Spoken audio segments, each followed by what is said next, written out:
ማንኛውም ሰው ወደ ህልሙ ሲጓዝ እነዚህን ሁለት መንገዶች ይጠቀማል፣ ቀጥተኛውን ወይም አቋራጩን። እነዚህ መንገዶች ምንድን ናቸው? ቀጥለን እንመልከት።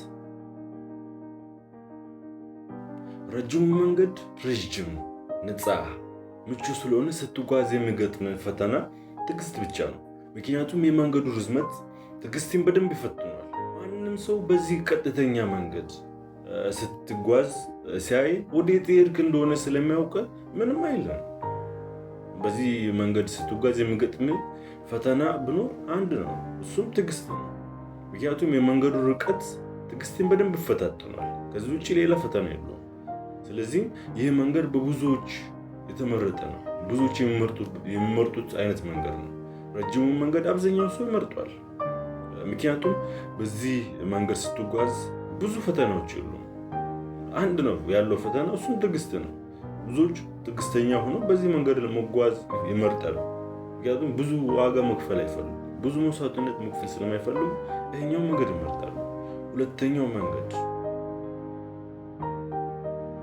አቋራጩ መንገድ ልክ እንደ ረጅሙ መንገድ ምቹ አይደለም። በዚህ መንገድ የሚጓዝ ማንኛውም ሰው ብዙ ዋጋ መክፈል ግድ ይለዋል። ምክንያቱም ይሄኛው መንገድ በፈተናዎች የተሞላ ነው። እጅግ በጣም ብዙ ፈተናዎች አሉ።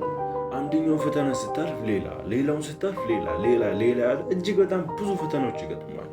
ያኝን ፈተናዎች ስታልፍ ነው በፍጥነት ወደ ስኬት ወይም ወደ ህልም መድረስ የሚችለው ማለት ነው።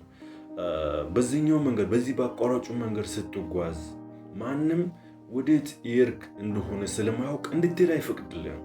ሁሉም ስትጓዝ ሲያገኙ ወዴት እየሄድክ ነው? አቁም፣ ቆም፣ እዛ ጋር በዚህ ጋር መሄድ አይቻልም፣ እንደዚህ መጓዝ አትችልም ይሉሃል፣ ያስቆሙሃል።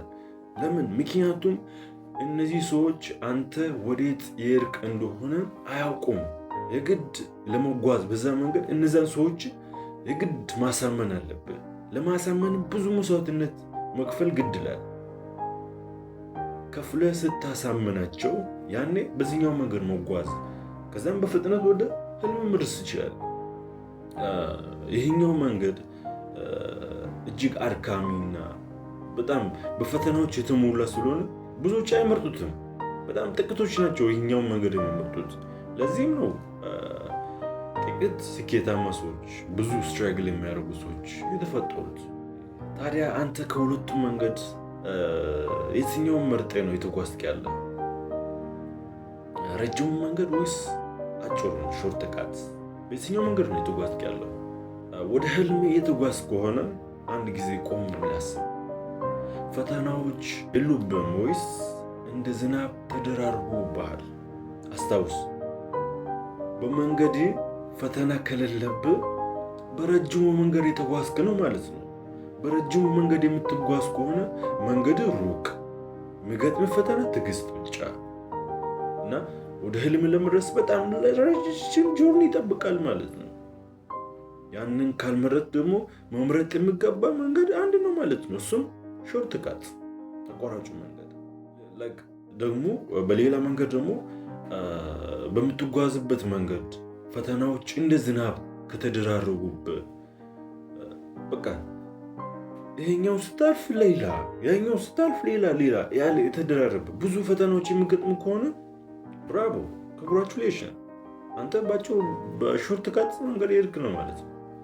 አስታውስ፣ በዚህኛው መንገድ ስትጓዝ ዋጋ መክፈል ግድ ነው። የሚገባውን ዋጋ ከፍለን የሚያጋጥሙ ሰዎች በሙሉ አሳመናቸው። የሚከፍለውን ዋጋ ከፍለ በዚህኛው መንገድ ካለፍክ ባጭሩ ከህልም ትደርሳለህ። አንተ መምረጥ የሚገባ መንገድ ይሄ ነው። ማንኛውም ሰው ሊመርጥ የሚገባው መንገድ ይሄ ነው ቢያስባለሁ። እኔም ሪኮመንድ የሚያደርጉ መንገድ ይሄ ነው። ምናልባት ይሄኛው መንገድ አስቸጋሪ፣ ለብዙዎች ፔንፉል ሊሆን ይችላል። ብዙ መስዋዕትነት መክፈል ያስፈልጋል። ብዙ ውጣ ውረዶችን ማለፍ ያስፈልጋል። ብዙ ጊዜ መውደቅ መነሳቶች ሊኖሩ ይችላሉ።